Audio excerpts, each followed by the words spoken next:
gentlemen, this contest set for one fall is for the WWE Championship.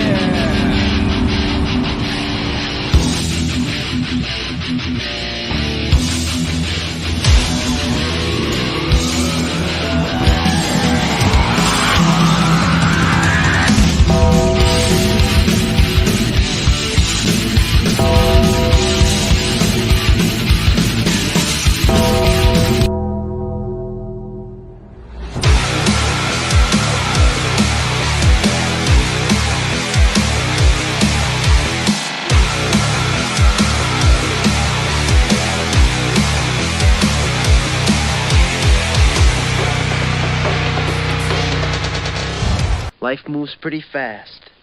You don't stop and look around once in a while, you could miss it. Welcome to Around the Turnbuckle. I'm the Big Alboski. That guy right there is Professor Keith, as usual. And joining us is the SWO Unlimited Champion, Tim Rush. What's up, Tim? Not much. How you guys doing? We're hanging in there. We're doing excellent, sir. Excellent, sir.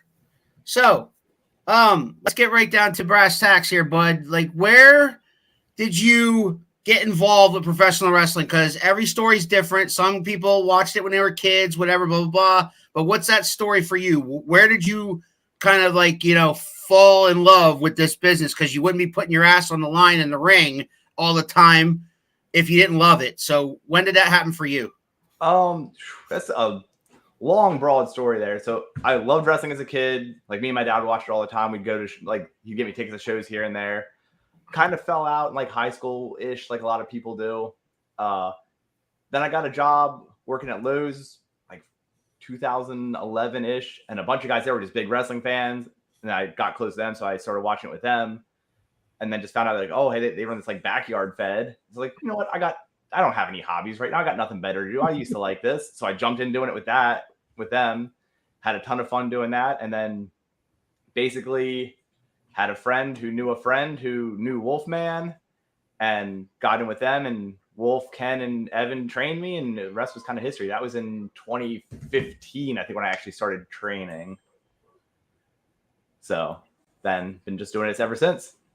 All right, we got a few comments rolling in already. David Motorman, big SWO fan. Another Sunday night around the turnbuckle, and we have the man who ends the match with the beat red chest. But by hook or crook, he wins. And now the champ. Ready for some helter-skelter story of Tim. David Hiltz here. What's up, David? Good evening. What's up, and the one and only Ace Dallas is chiming in. I love Tim. He is truly an amazing person and wrestler, and love having him in my life.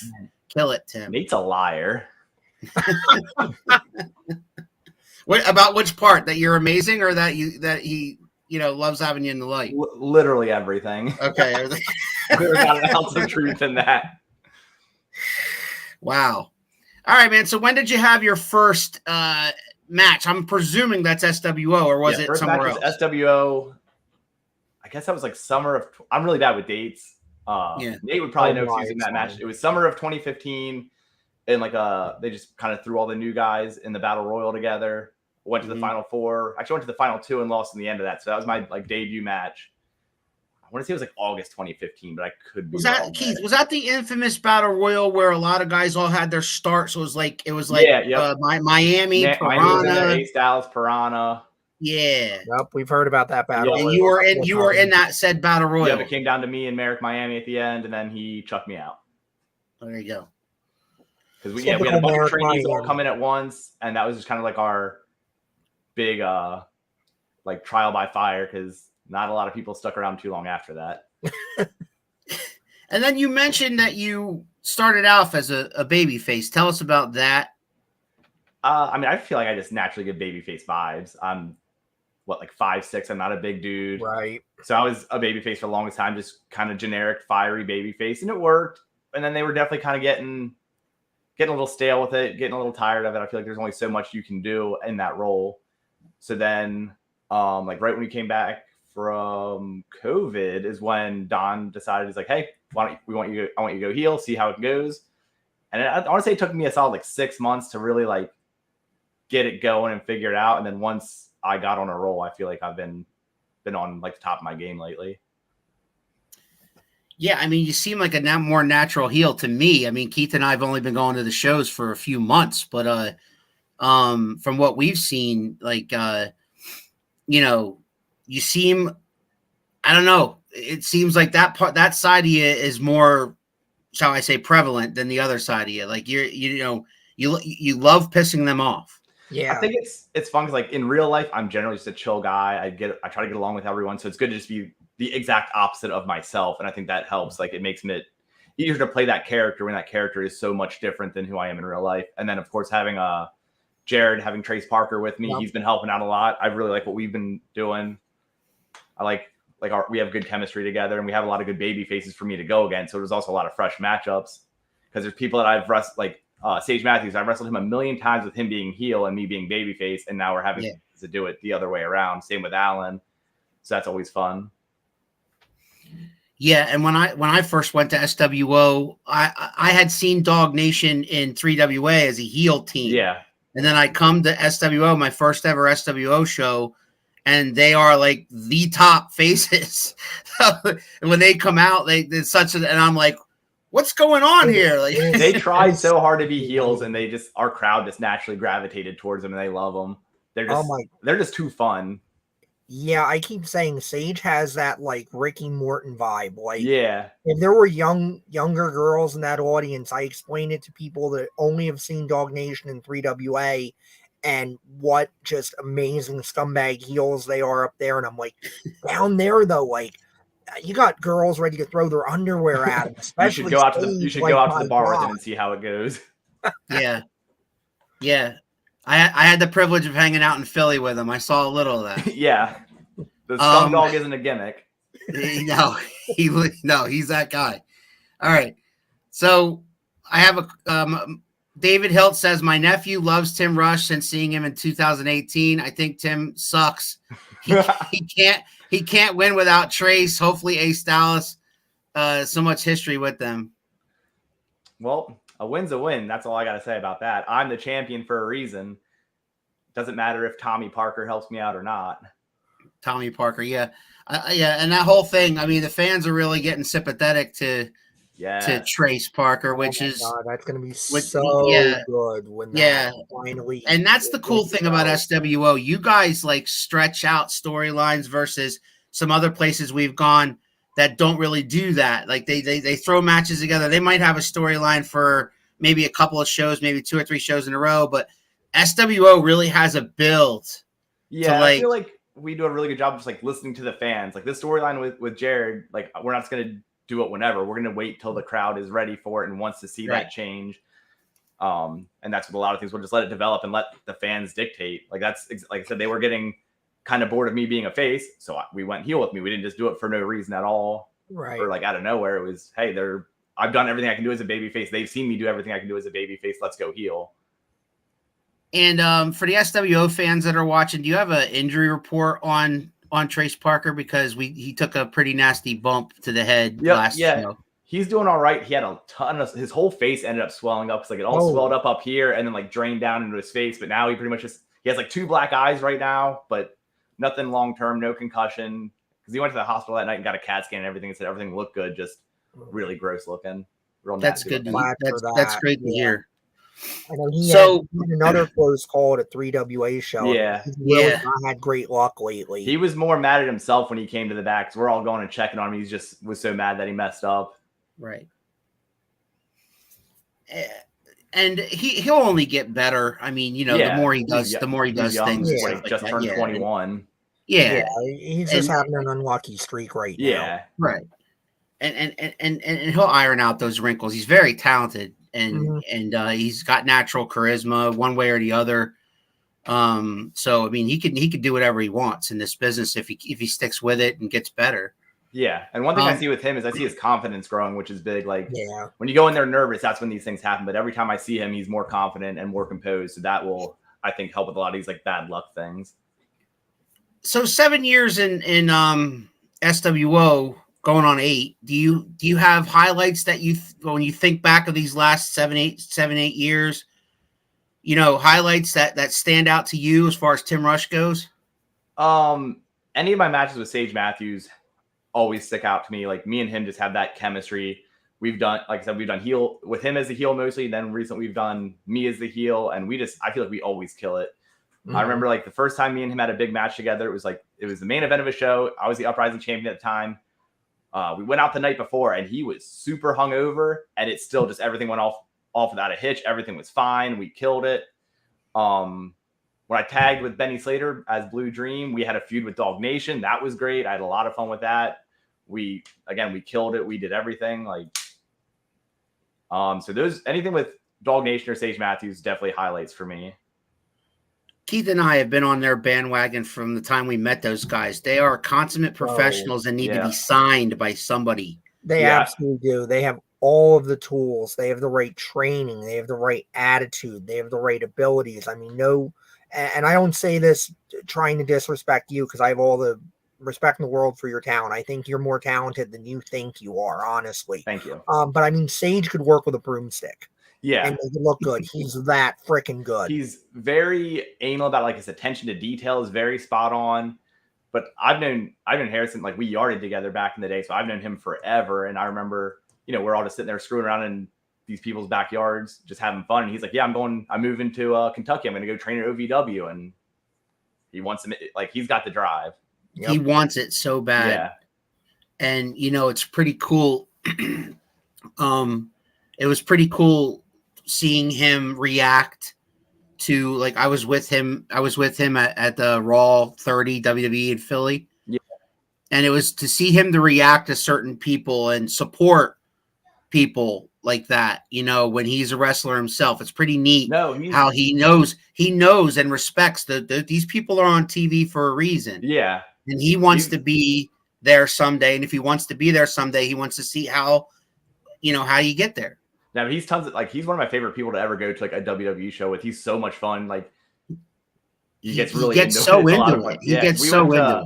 Whatever Mania was in New York a couple years ago, we went to that one together, and he was losing his mind for it was Kofi Kingston versus Daniel Bryan. The whole stadium is booing Daniel Bryan, and he's just sitting there cheering him on like a lunatic. Right. Yeah, he respects talent. Yeah. And he wants to be. Obviously, he wants to be there someday, but he respects where they are, and so he cheers for them because he would want people to cheer for him if he was in the same spot. Yeah. Or boo him. I mean, depending on what we're talking about. But, yeah. And Alan too. I mean, Alan is just right there with him. I think that you could market them as a team or singly, but I mean, as a team, they're devastating as a team. They really complement each other really well. There you go. Alan's is more simple and down to earth, and Harrison's a bit more over the top, and then it all works together. And especially on the indies, it's hard to find good, consistent tag teams. So you can count on them to work just about anybody on any roster and have a good match with them. Absolutely. So in 7 or 8 years, if I asked you who your biggest rival was so far in SWO, who would that be? Would you think? It would probably be Sage Matthews. So we just have good chemistry together. We've had singles feuds, tag team feuds. We're kind of getting into another tag team feud here, probably. So yeah, that makes sense. So because you kind of cost him the title. He had we ruined their match, and then we screwed over his buddy, and got some stuff coming up. Yeah. And now we've got the whole law of unintended consequences, because you screwed over his buddy, you took his title away from him, and now you open the door to Dog Nation team again. Yep. So now you're sitting there and going, "Oh, what did I do?"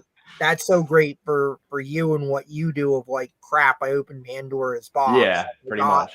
I got what I wanted, but now I have this unintended problem that I created without maybe realizing it when you first went for the title. I mean, that's so fun as a story to see play out. And the one thing that Keith and I have really noticed in the SWO fans is they are so loyal. I mean, it's so apropos to call them the SWO faithful, because they're always there, and they're always Yeah, They they're know crazy. everything, because I'll do stuff like calling back to something that happened like 6 months ago, kind of thinking like, oh, I'm going to call back to this, but I'm sure no one will notice. And then in intermission, someone will be like, oh, hey, you did this 6 months ago, and now you did this. Like, I'm like, you remember that? Because like I throw that stuff in just like, okay, on the off chance someone remembers it, cool, but they probably won't. And then people will come up and bring it up to me like, oh, so it worked. And I really like that about our group of fans there, because they pay attention. They know what's happening. I got a comment again from Ace Dallas, but it's an interesting one. He said, Sage is with me. He said he appreciates all the kind comments, but he also thinks you should talk about how the Eagles are going to lose in a week. They are not going to lose. That's not what we booked. No. Yeah, and booked is correct. Yes. I think I think it shove this up your dog nation there, pal. My big thing is I think our D-line can disrupt enough to make Patrick Mahomes make mistakes. And I think that's what it's going to come down to. And they have the best pass rush in the NFL. Yes. They had 4 guys with double-digit sacks. One of them had damn near 20. Hassan Reddick's been a crazy person. Didn't get nominated for Defensive Player of the Year. Yeah, which is biased. It's media biased. You have I agree. The entire media is either from New York or LA, most of them. And there are sprinkle some Chicagoans in there. So if you're not from Philadelphia, you don't give a damn about Philadelphia. You hate their fan base. You don't want the Eagles to win the Super Bowl. You want Patrick Mahomes, the golden boy, to win the Super Bowl. I love me Patrick Mahomes. I love me some Andy Reid, but sorry. Yeah, sorry, not sorry. We're winning number 2. That's where my big thing comes to. I think our D-line will overpower theirs. And, like, we put up 31 against the best defense in the league. Yeah. Like, their quarterback was hurt and they couldn't do much on offense, but we still. But their defense 31. Didn't stop us. Yeah, we shut down Nick Bosa. Both times we played Dallas, we shut down Micah Parsons. So I think we can put up points against their defense, and I think our D line can disrupt. Their best guy is a man named Chris Jones on the defensive line. If you contain him, that's all you got to do. We have the best offensive line in the league. Lane Johnson went like 2 years without letting up a sack or whatever it is. He's insane. And everybody's like, oh, everybody hopes that he's hurt and he's out of the game before the game's over. They hope Hurts goes down, like takes a bad hit on the shoulder or something. That's what they're hoping because they know they're the better team. Yeah, as good as the Chiefs are, as good as Patrick Mahomes is. Patrick Mahomes is hurt. We all know it. He's limping around there. He still looked great against the Bengals, but man, the referees really had a lot to do with that. And then they just barely scraped out of there. Squeaked out of there. Yeah. So don't get me started. Like the Cowboys fans had to interrupt your interview. Oh yeah. I'm used to it being an Eagles fan. Even though everyone talks about how whiny and annoying Eagles fans are, but these 49er fans have been driving me nuts this last week and a half. Yeah. Especially like I work with some of them and they were just talking the most crap before the game. And now they won't even talk to anyone about it. I'm like, well, see, I don't try to talk smack before a game because I don't know what's going to happen. I have no say in it. I don't either. I've not been pounding my chest out and saying we're 16-3 right now. Yeah.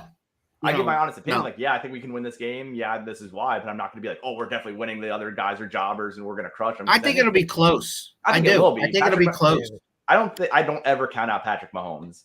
I mean, we could be up 4 scores and I'll still be worried. He'll come back in the fourth quarter and tie it up, and then we have to win by a field goal at the end. Yeah. That's how good he is. Yeah. Even on one leg. I mean, come on, he lost Tyreek Hill and still had like the best season of his career. So like if it's 21-0 at the half Eagles, right? I'm going to get 1,000 texts telling me that this game is over. And I'm going to say, no, not yet. Patrick Mahomes is still playing. He still has Brady. 2 quarters. When we gave Brady the ball back with like 1:30 left, I'm like, well, that's it. We're done. We lost. Exactly. David Hilt says, have you ever wrestled anywhere other than SWO? And if not, I think you should. I've wrestled a few other places. I was a regular over at True Wrestling when they were still running. They haven't run in a while. I know they're having like venue issues. I wrestled Triple WA a couple times, a couple other places. Right now, I'm just kind of focused on SWO. Like I've got a kid, I got a family, so I don't really have I have a 3-year-old. I want to stay home on weekends and spend time with him when I can. I'm not in the position to be traveling every weekend. Maybe when he's a little older, I'll try to like branch out a little bit again. But right now, I'm happy to do it. Just making the SWO the best thing I can right now. Make it the best company that I can. Is that your first kid? Yep. Well, congratulations on him. Thank you. I have 3 of my own, and I have 2 stepchildren, so count them all together as 5. 5. Whew. Yeah. I don't know how you do it. Don't he ask. stresses me out enough. It's a long story, but yeah. So is there anybody on the SWO roster that you have not worked with that you would like to? I think I've worked with basically everyone in some capacity, maybe not a singles capacity, but I think I've had some type of interaction with just about everyone. All right, so if that's the case, then is there somebody not on the SWO roster that you'd like to bring in and work with? Well, so someone that's kind of on the roster right now has been coming around a lot. I definitely said I want to get by the end of the year is Greg Excellent. I watched him back when GBW used to run in Hanover. I watched him back there. I would love to have that match. And I think that'd be a nice big main event for one of our shows. We can just go out there and beat each other up. Yeah, he's had a kind of thing going on with the powers that be, so to speak. Yeah, and he's got. I think he has Trent Farrell on the next SWO show. Yep. So yeah, I can see putting that together once he's done with the HR department. Like that could be something where if he gets the better of them, Ken gets mad. Ken goes, "Okay, I'm gonna get Tim Rush after you." Yeah, I could see it. I could see that working out. I had the privilege of standing in the ring with him, and and he, and right before that, I said, okay, so I'm going to ask you about your music hitting during the tag team battle royal, and then he said, and I said, he goes, okay, no problem. Then I said, well, do you have an answer ready for that? He says, no, but I will. So I go out there and introduce him. He comes out, and then he gets in the ring, and that's why for a second he's like, when I asked him the question, that was all improvised. Everything that came out of his mouth from there on was improvised. I love Greg. I think he's really underrated. I think he's got just unbelievable. He's got such a presence to him. Like he just owns that ring when he's in there. Mm-hmm. Very entertaining too. My mom was in the audience, and my mom loved him. She was his favorite. At the end of the night, she's like, "I really like that Greg Excellent guy. He came out dancing around and does his thing." And yeah, I don't blame her. Andy Demitz here. Right, says hi, Andy. Yo, David Hill has a question. What do you think of Ken's decision? Of how do you send a title against everybody in the locker? We're getting there, bud. Okay, I think Ken's losing his touch. I think he's going a little out of his mind. So I have spent years climbing to the top of this company, and now he's going to try to take it away from me. So in case anybody doesn't know who's watching, SWO presents Gauntlet for Glory on Saturday, February 18th in Seven Valleys, Pennsylvania. Doors open at 6.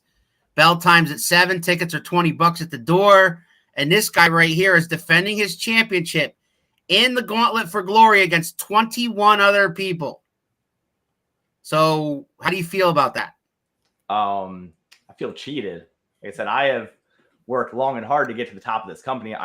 This is the only title in this company I have not held. So I finally get it. And then an hour later, Ken makes this decision. I get he's trying to screw over Alan by making this his rematch. But I guess I don't know if he intended to screw me over, but he did. But it doesn't matter because I'm going to win anyway. So I will win. Confident. Every champion has to have confidence. I will win and immediately cement myself as the greatest SWO Unlimited champion of all time. Now, for anyone who's not familiar with the Gauntlet for Glory match, could you explain the rules quickly?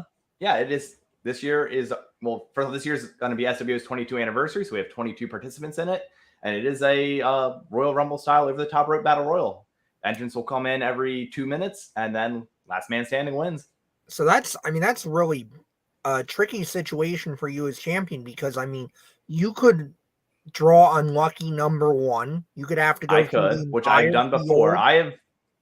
I've drawn number 1 and lasted all the way to the final 4 before. I think if you would add up all the time in the Gauntlet for Glories, I am like 100% confident that I have the most time in these matches because I know the one time I timed it, I spent over an hour in that ring. So wow, I have faith. And I Hopefully I get suppose with a good that- draw would help though. I'm not gonna Oh, lie. absolutely. I mean, the later you come in, the better your chances are. And I mean, in this case, like you just said, it's not like they have to pin you. It's not like they have to make you submit. You've Yep. lost champion's advantage here. All they have to do realistically is get lucky. Yep, You're one in the wrong mistake and I'm place at the out. wrong time, and boom, you're over the top rope, and your And- title reign just ended. Luckily, I'll have Trevor Parker in there with me. Hopefully, he'll have, he should have my back. Like I said, I told him I would take him to the top with me. I'm at the top, so now he has to help me stay there. At that same show, former WWE alumni Nunzio from the FBI will Yep. be there in tag team action with a mystery partner against Rico Hendricks and his partner of choosing. Interesting matchup there. What do you think of that? I mean, they got a lot of drama going on there. He kidnapped someone, right? Like, what is he? I mean, I'm a piece of trash, but I don't think I'm going to kidnapping someone. That might be a little bit past farther than where I go, but bringing Nunzio in is tons of fun. We've had him in a couple times. Super chill guy, super professional. Still can really go in the ring. Yeah, I'm a gigantic. He does fan not of his show his work. age at all. There's a reason that he was a cruiserweight champion at one point. Right. Mhm. I am a gigantic fan of his work. I loved his tag team with Tony Mamaluke at the end of ECW.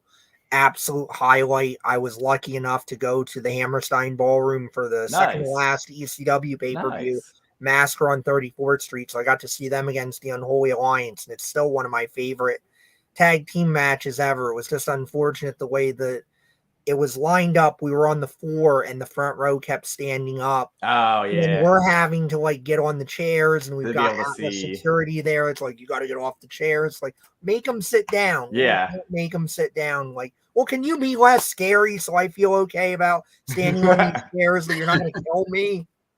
Like, something's got to give. He's always little Guido to you, right, Keith? You know, he is always little Guido to me. I'm touching this W mark. He's always little Guido to me. All right, yeah. So it's an interest. It's going to be a great event. SWO usually puts on great events, so get in touch with them if you want to reserve tickets. If not, show up at the door. They're $20 at the door, and you'll see that Gauntlet for Glory match. This guy defends his title. You'll see Nunzio in action.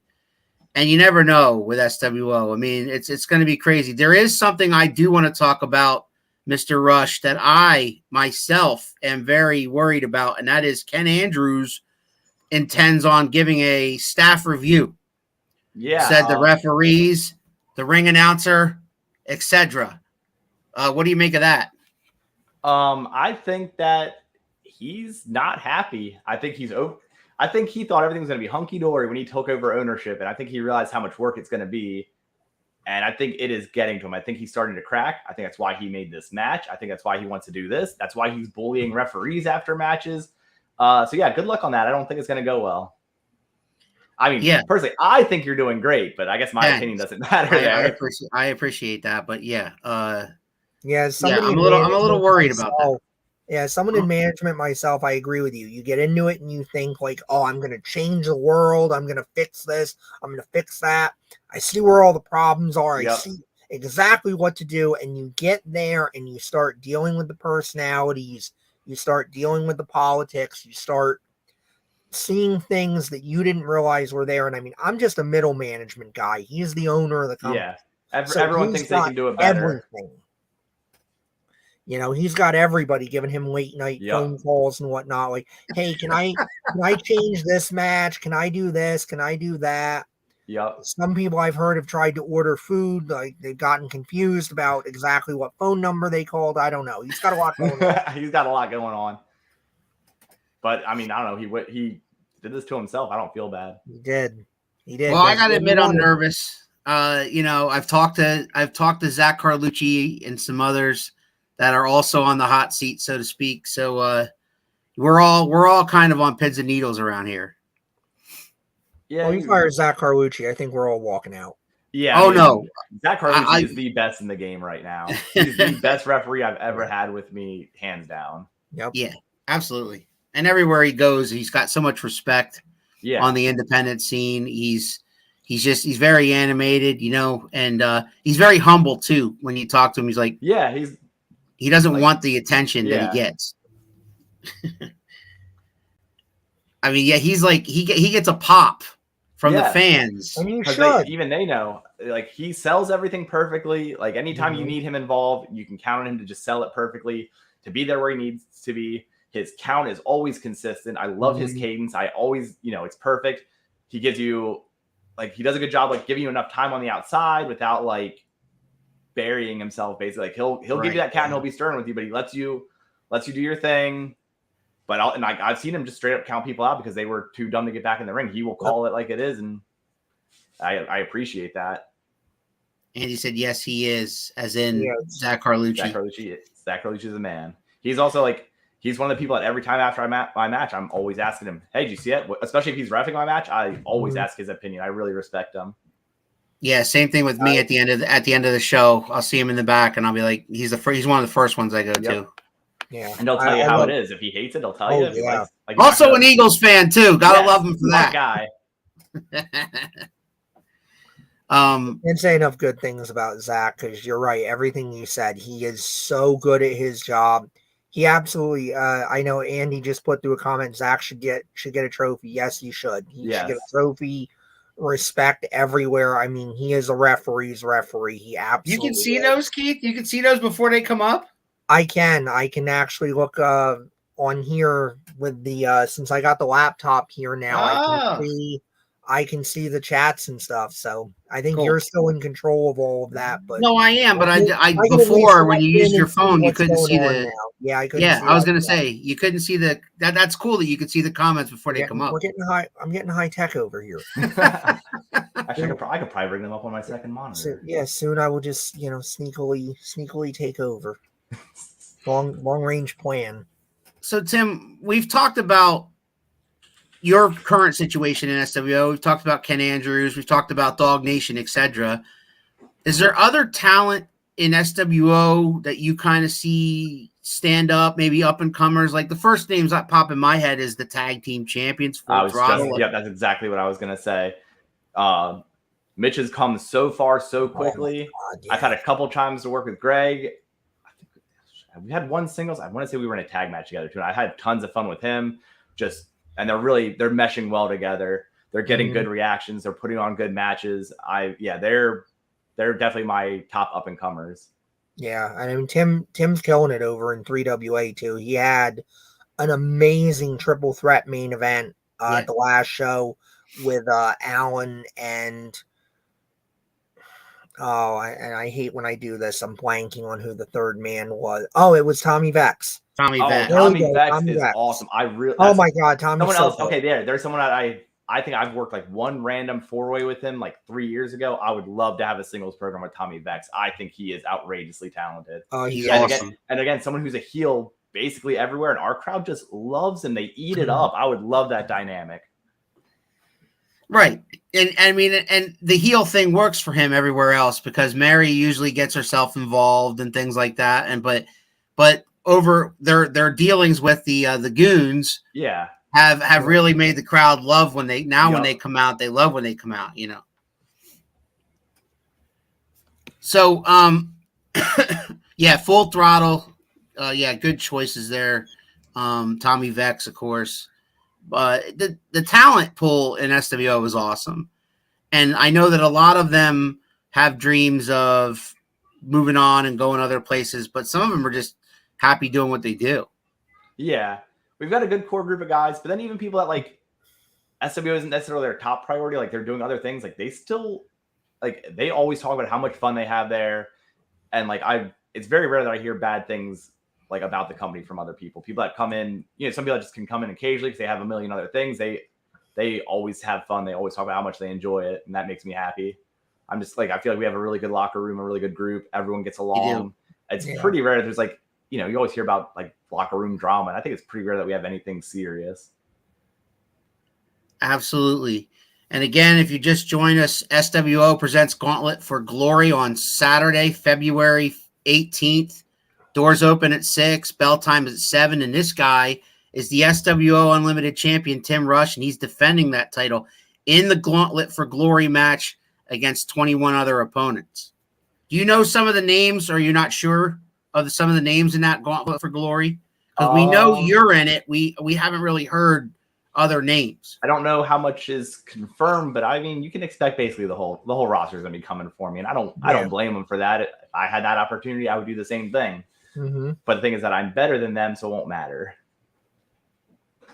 I mean, I think we can expect, Top Dog, as you alluded to earlier.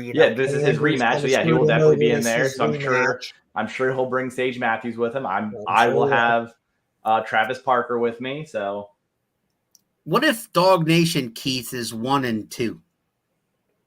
I mean, well, we had a situation similar to that up in 3WA with a similar matchup, right? That being the inaugural, Revolution Rumble, and we saw the tag team champions Drew 1 and 2. Yep. And my first thought was, okay, well, they're going to just sit and they're going to wait and they're going to let the third man come in and they're just going to start decimating the field because but nope. Why wouldn't you? And no, they wound up throwing hands with each other. Every man for himself. Those two are two big old boys that just love a fight. Yeah. Well, and Sage and Allen, they're your typical good guys. I don't think they have too much of a competitive spirit to sit there and wait. They just had a heck of a feud and a heck of a match a couple months ago. I don't think their pride would let them sit there and wait. Once everyone's in the ring, I could see them helping each other out. But if it was just those two in the ring, I don't think they would. I think their pride would get the best of them, and they would be going at it. They would have something to prove. I have to agree with you there. I mean, as good as that match was, and I definitely saw some instances in that match with Sage especially where I felt like maybe the situation, maybe the lust for glory, for lack of a better term, started to get the better of him, and I started to see some of those underhanded tactics that I've seen elsewhere. And I mean, yeah, a match like this, you hate to say it, but it could be one of those cases of if friends are in there with friends, friendship goes to the wayside, and maybe you see the beginnings of the end of this long association. Yeah. Oh, and especially like this match is for the top prize that we have in this company. Yep. Everyone wants it, and like they're going to do what they need to do to try to take it from me. Another match that's been announced for that event is Ace Dallas versus Prince Piranha. I want your thoughts on that match. That should be a lot of fun. Anytime they're in the ring together, it's magic. They have a really good chemistry together. Piranha is at the top of his game right now. He's been absolutely killing it. Ace just always gets the crowd so involved with it, whether he's a heel or a face. He's always gets one of the loudest reactions and has the loudest like sustained reaction through the match. I think they have really good chemistry together. I think they're going to kill it. Oh, yeah. And I don't think they'll be as good as me, but I think they'll kill it. Yeah. And they've got a personal issue in there. You've got Ace having attacked Adrian Bliss. And now Piranha is fighting for Bliss's honor, plus defending his championship. And it's going to be next level. It's the shiny brand new belt. So, yep. It kind of adds a little bit of extra pressure for him. Yep. SWO Uprising Championship. And, the one thing a lot of the guys that you work with have had chance. Some of them, not all of them, but a lot of them have had chances to work with, shall we say, household name talents or like talents like such as Sonny Kiss or like Merrick Miami got to work with Matt Cardona and things like that. Is there a wrestler out there that you look up to or respect or would love to work with before you're said and done with your career? Like, is this me fantasy booking or me picking someone realistic? Well, I mean, one that could really happen, because if you fantasy book, you could tell me somebody who's passed on. Well, I mean, fantasy booking, like current people would probably be Bryan Danielson. I feel like I get a lot of my style from him. I love, again, someone who can do it both as a heel and a face. I love all his like facial expressions. He does all the little things so good, and just like his selling so good. His facial expressions are so good. His technical prowess is top, and but then it's not just like not just technical wrestling. He can do high flying. He's a bruiser. He's a brawler. Yes. So that would be like current people. I don't know how realistic it is. That's what I'm going to say. Okay. And he can do comedy too without destroying his credibility. Yeah, and then he's really hard, and still very credible. I think, and that's kind of a thing that I've been trying to do. Like, I can make myself look as stupid and silly as possible, but if the moment I step in that ring, I am beating the crap out of someone, then I'm believable. It brings you back your credibility. So then it helps, like, I can make myself look a fool and get the babyface over. But then when I'm in there stomping him into the ground, okay, well, yeah, he's a bad dude. He's got what it takes. He's tough, and it helps with that, like, believability, I guess. Mm-hmm. So now 7 or 8 years in, if you could go back and talk to your 8 years ago self and give that person advice, what would it be?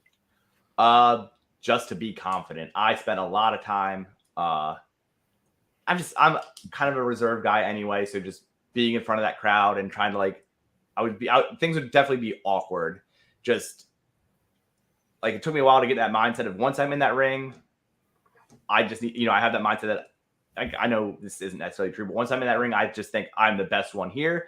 No one else can touch me. I'm going to put on the best match of the night. And I have that 100% confidence that everything is going to go well. And I definitely didn't have that back in the day. I would worry too much about things. And it would just, you could tell just even in my posture that I wasn't as comfortable as I needed to be.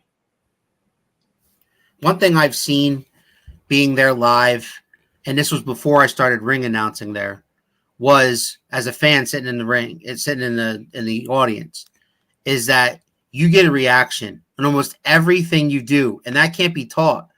They love to hate you, and they hate to hate you. There are some people there that love to hate you, and there's some people there that hate to hate you, but they all hate you. That's the point. Yeah. There isn't one person that doesn't get engaged as soon as you come out. Like pretty much everyone is interested. I don't see too many people just, like, sitting there texting. And the rare chance I do, I will get out of the ring and I will yell at them in their face and tell them to get off their damn phone and watch me. So yeah. And that can't be taught, man. That cannot be taught. You, wherever that came from the time you started to where you are now, you need to ride that wave as long as possible, because it's gotten you where you are. And the more I see it, the more I want to see it. Because, I mean, Keith will tell you, I always root for the heels, since Roddy Piper back in the day, all the way up. I've always rooted for the heels. So, kudos to you for that reaction you get, because obviously they want to see you, even if they want to see you to boo you out of the building.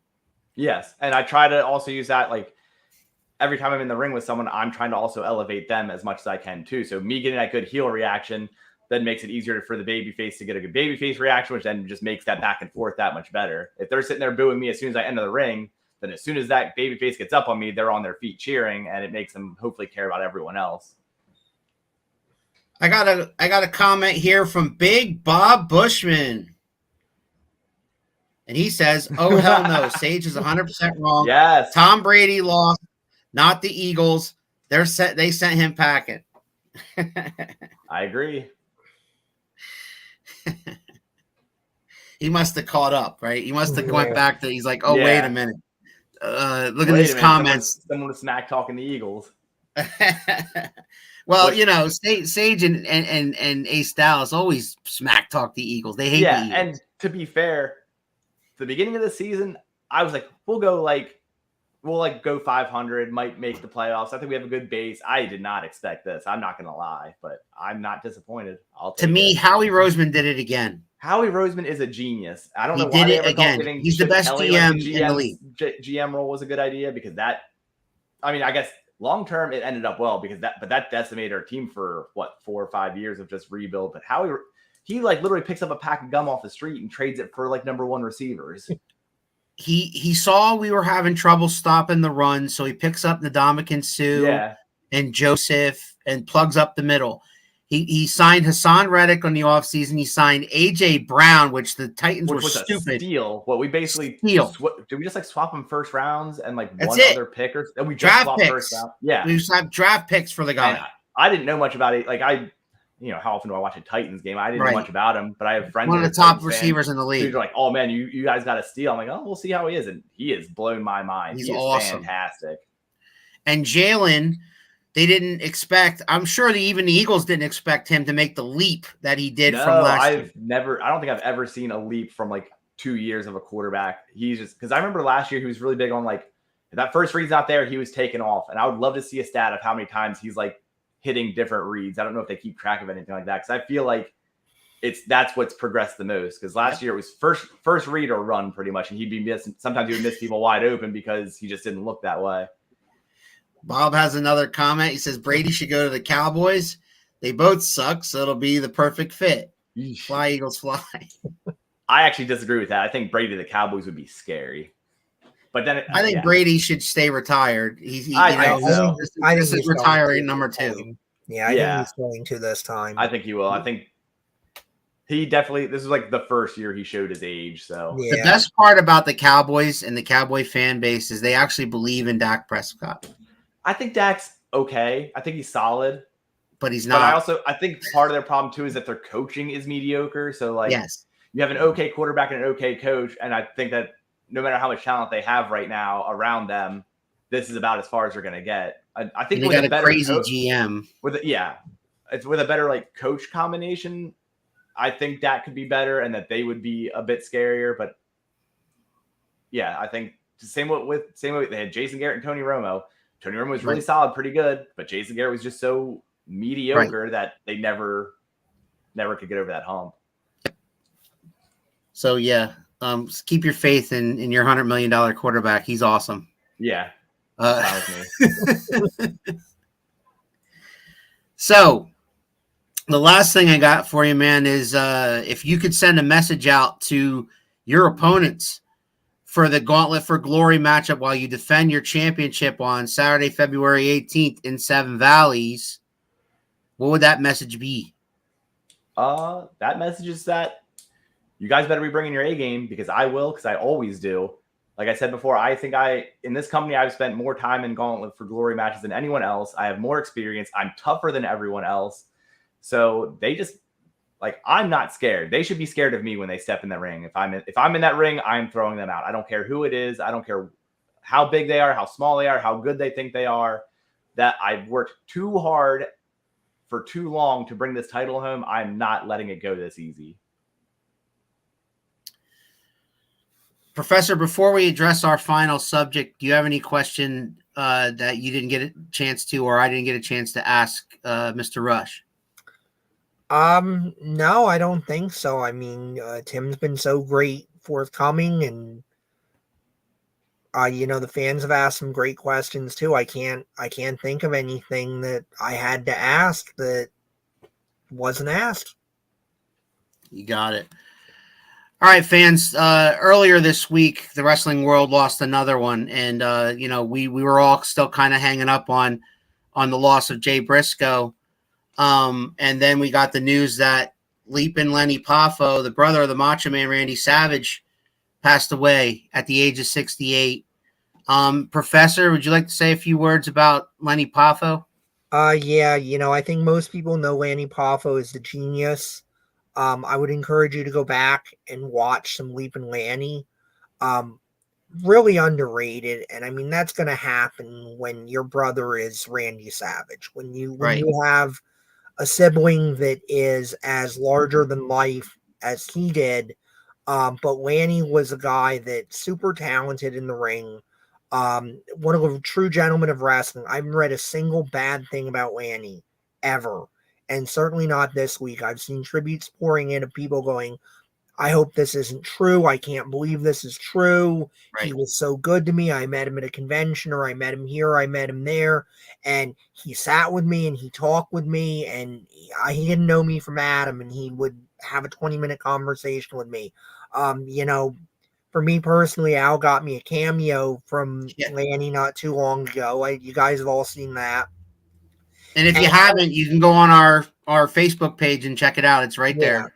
And I mean, he was getting money for it, but I got the real impression that he didn't know me. He didn't know who I was, but he really believed, and he was really sincere in saying, like, hey, go follow your dreams, go do what you're doing and keep doing it. And whenever I have situations, whether it be in wrestling or other things, where I kind of have that, like, why am I doing this? I think about that, and I think about the words he said, and I go back and I watch the video, and I'm like, yeah, you know what? I'm going to keep plugging away. So definitely condolences to his fans, to his family, his friends, everybody this week.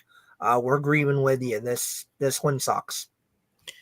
The only thing I'll say about Lenny Poffo is everybody knows that my favorite of all time was Randy Savage, but I always rooted for Lenny, even knowing back then he was his brother. And so this one does suck for me. The thing that Keith said about going back and checking him out, Peacock and the WWE kind of put together a thing where if you have Peacock, if you have access to that in the WWE section, there is a whole string of Lenny Poffo TV where he was on whether he was in a pay-per-view, a match, whether he was giving out his poems on Superstars or things like that. He was always very entertaining.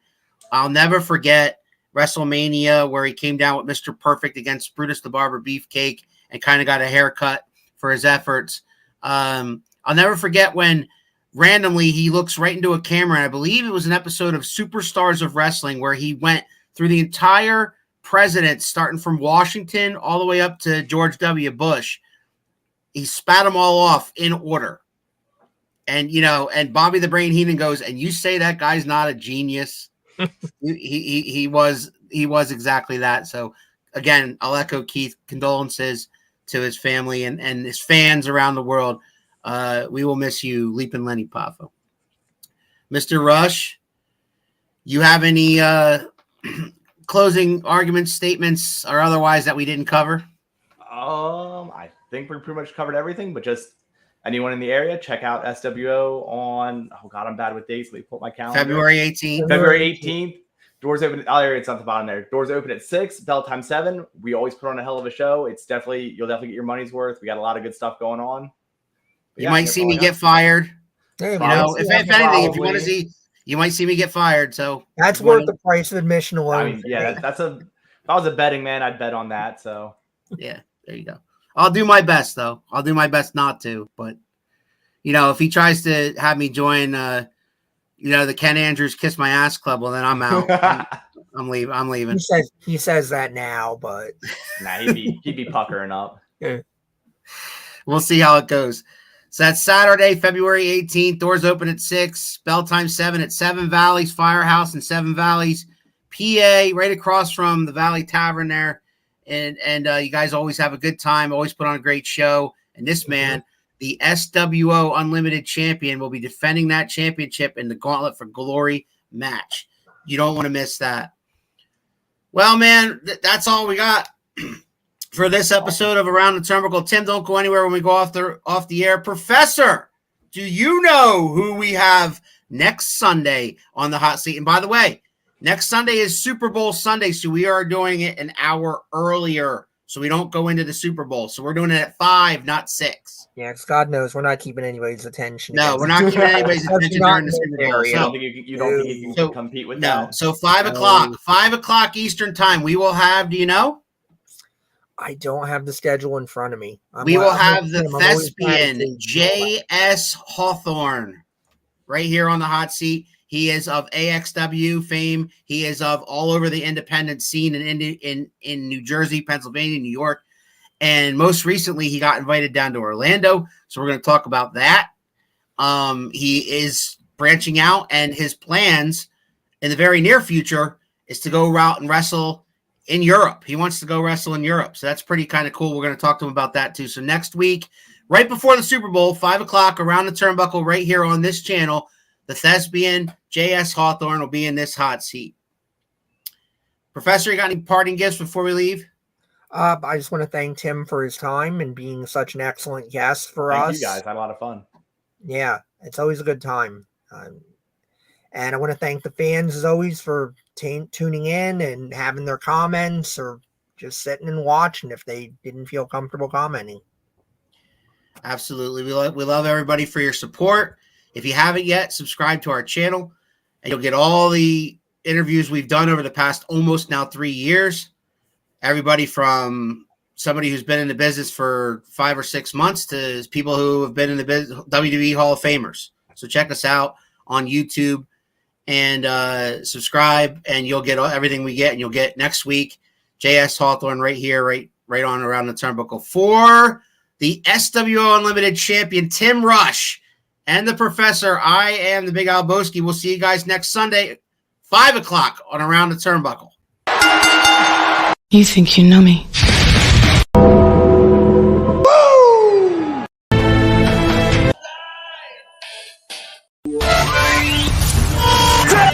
You think you know me.